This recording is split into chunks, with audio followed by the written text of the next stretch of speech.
আমার বউ সারাদিন আমার মায়ের সাথে চিল্লায়। বিয়ের পর থেকে ওকে হাজারবার বলেছি, তাও একই রকম অবস্থা। অবশ্য মা ওর রান্নার খুঁত ধরে, লবণ বেশি হয়েছে, তেল বেশি হয়েছে, এটা সেটা। আমার মেয়ে অনুকে কেন মারে এটা নিয়েও মা ওকে কম কথা শোনায় না। আমি নেহাকে বুঝিয়ে বলেছি, মা বৃদ্ধ মানুষ, সব কথা কানে নিও না, কিন্তু ও এসবে তোয়াক্কা না করে চিল্লায়। আমি নেহাকেও ছাড়তে পারবো না, আর মা তো মাই। অফিস থেকে এসে নিত্যদিন এসব দেখে আর ভালো লাগে না।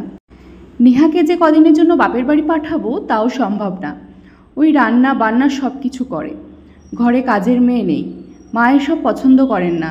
নিজের ঘরের কথাও কাউকে বলা যায় না, কিন্তু কিছু একটা করতে হবে, দুজনকেই বিষয়টা বুঝতে হবে।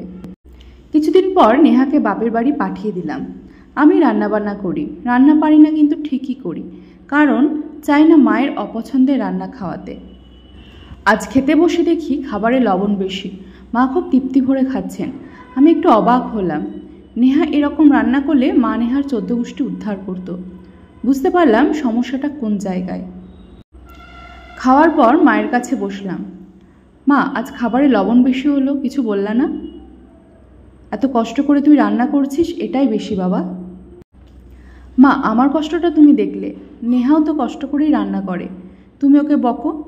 আমি তোমার দোষ ধরছি না মা, নেহা ভুল করলে ও দোষ ধরিয়ে দিয়ে বুঝিও, না বুঝলে আমাকে বলো। ও তো একটা মেয়ে মা। আর মা, ছোটবেলায় কি তুমি আমায় মারোনি? অনেক মারতে, মা তো সন্তানকে মারতেই পারে। আর কিছু না বলে চলে আসলাম। মা অন্তত আমার কথা একবারও ভাববে। পরের দিন নেহাকে নিয়ে আসলাম। ইদানিং দেখি ঘরে ঝগড়া কম হয়। মা খুব বেশি নেহাকে বকেন না।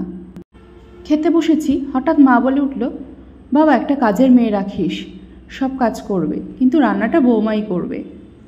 নেহা দেখি মুচকি হাসছে।